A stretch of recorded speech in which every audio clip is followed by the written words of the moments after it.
성장을 하는 데 있어서 키는 항상 우리 밤에 크지 않습니까? 그렇기 때문에 수면의 질이 떨어지거나, 즉 수면의 질을 방해하는 질환이 있거나 또는 수면 자체량이 부족한 경우에는 키가 클 수가 없죠. 단백질과 무기질, 그리고 비타민 D나 비타민 B12 정도까지의 영양소를 골고루 섭취해 주시는 거 참 중요하고요. 그리고 노폐물들을 밖으로 빼내기 위해서 운동을 함으로 해서 성장 호르몬을 활성화시키는 것도 굉장히 중요합니다. 그리고 마지막으로 스트레스를 받거나 했을 때 우리 성장 호르몬의 활동이 교란되기 때문에 스트레스를 받지 않는 그런 상태를 유지해 주시는 것도 참 중요하죠. 그리고 마지막으로 우리 아이가 또래 아이들에 비해서 정상적으로 크고 있는지 이 부분을 항상 좀 체크해 주시면 좋겠습니다. 우리 아이 키 성장, 무엇이 문제일까요? 저마다 다른 아이의 체질을 살펴 건강한 성장의 길을 여는 한의학 박사 심재원 원장. 꼭 좀 얘기를 드리고 싶은 게 뭐냐면은 항상 부모님들이 오시면 평균 키를 물어보세요.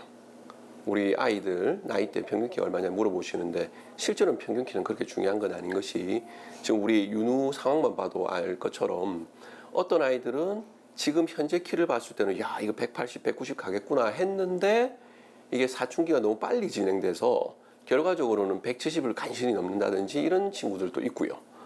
또 굉장히 느리게 자라는 바람에 지금 친구들이 사춘기 다 했는데 이제 들어가는 아이들이 있다면 그 친구는 외려 최종 키는 굉장히 올라갈 가능성이 높아지겠죠. 그래서 부모님께 부탁드릴 거는 평균 키가 중요한 게 아니고 우리 아이가 현재 어느 시점에 있느냐. 지금 윤호 같은 타이밍이라면 사춘기가 실제로 진행됐느냐, 진행됐다면 얼마나 진행됐느냐 이런 부분들이 훨씬 더 중요하다. 이렇게 말씀드리고 싶습니다. 성장판 활성도도 낮은 편으로 성장이 천천히 진행되고 있었습니다. 거기에 비염과 아토피로 오랜 기간 면역 치료도 받고 있었는데요. 성장과 면역을 함께 고려한 치료가 필요했습니다. 윤호 같은 경우에는 아이들의 기운을 북돋고 그리고 원기를 회복시키고 면역력을 올리는 이런 계통에서 한의학계에서 소아 성장 보약으로 가장 유명한 약인 보아탕을 선택하게 됐습니다. 황기밀구 같은 경우에는 에너지를 올려주는 데는 아주 많이 도움이 되고요. 원육 같은 경우에는 식욕을 올리고 또 신경을 안정시켜주는 역할도 있을 겁니다. 그리고 구기자 같은 경우에는 에너지를 올려주는 성장에 필요한 영양을 올려주는 데 도움이 될 거고요. 백출과 백복령 같은 경우에는 소화기를 북돋고 피곤하고 지치더라도 소화가 일정하게 유지될 수 있도록 도움을 줄 겁니다. 윤호 같은 경우에는 이 보아탕에다가 성장을 돕는 우리 성장 호르몬 수치를 상승시켜주는 한방 성장 물질 그리고 이 한약과 한방 성장 물질이 잘 흡수될 수 있도록 도와주는 산화질소를 함께 구성해서 처방했습니다. 사춘기는 영유아기에 이어 두 번째로 신체 성장이 일어나는 시기입니다. 첫 내원 당시 도원이는 사춘기가 진행 중이었지만 성장폭이 기대만큼 크지 않았는데요. 원인은 바로 호흡기의 만성 염증이었습니다. 아주 전형적인 이제 호흡기계 성장 부진이라고 부르는데요. 동원이 같은 경우에는 호흡기에 열감이 심해가지고 자면서도 항상 머리에 땀을 많이 흘리고 그리고 비염도 심하고 기침도 많이 하고 이렇게 하는 호흡기가 안 좋아서 생길 수 있는 재반 증상은 거의 다 갖고 있었던 아이라고 보시면 되겠습니다. 그리고 거기에 더해서 이제 알러지도 수치가 보통 한 200 이하로 나와야 되는데 2700에서 3000까지 나오는 알러지상으로도 상당히 수치가 높은 그런 아이였었죠. 성장 호르몬은 키를 키워주기 위해서 뼈의 대사를 해야 되는데 뼈 대사를 해야 되는데 성장 호르몬은 뼈 대사 외에도 피해를 복구하고 염증을 억제하고 당이라든지 단백질, 탄수화물, 지방 이런 대사들을 다 하는 할 일이 되게 많은 호르몬입니다. 그런데 우리가 염증이 심해서 우리 몸에서 우리 뭐 생명을 위협하는 이런 문제점이 생긴다고 한다면 뼈 대사를 할 수가 없겠죠.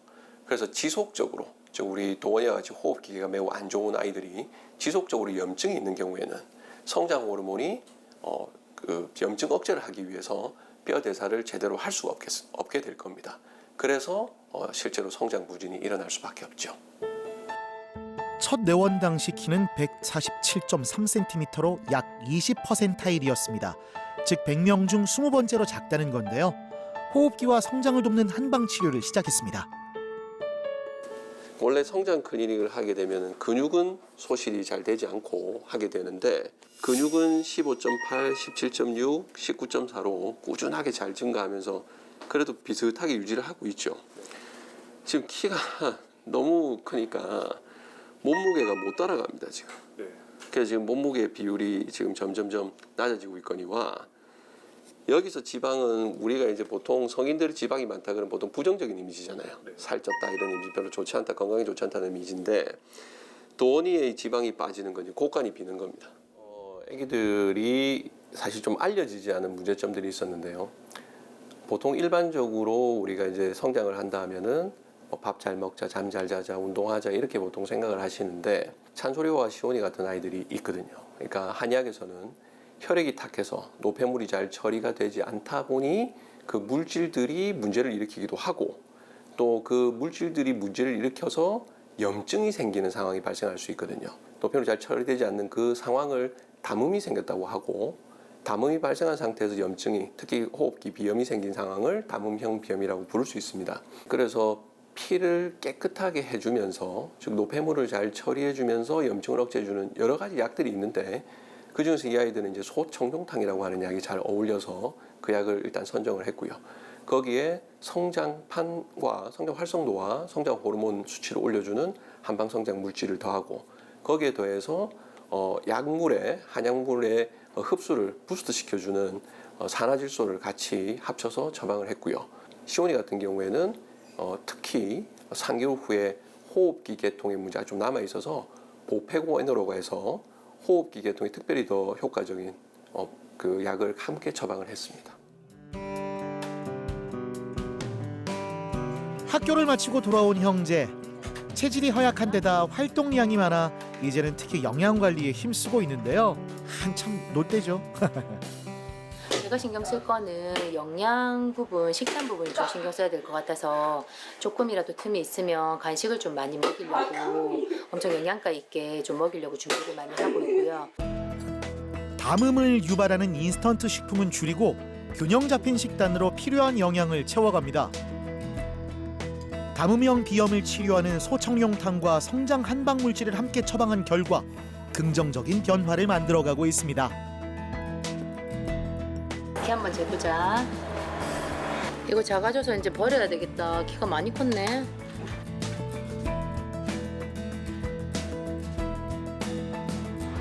이 치료를 받는 대신에 밥도 많이 먹고 잠도 일찍 자고 하니까 키가 이제 아주 많이 성장했다는 것을 알 수 있게 되어서 좋았어요.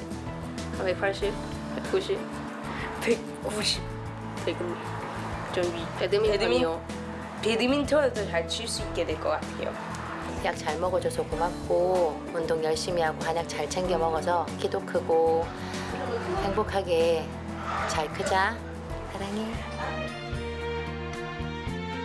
부모님들께서 굉장히 자주 물어보시는 것이 지금 많이 늦지 않았습니까? 라고 물어보시거든요.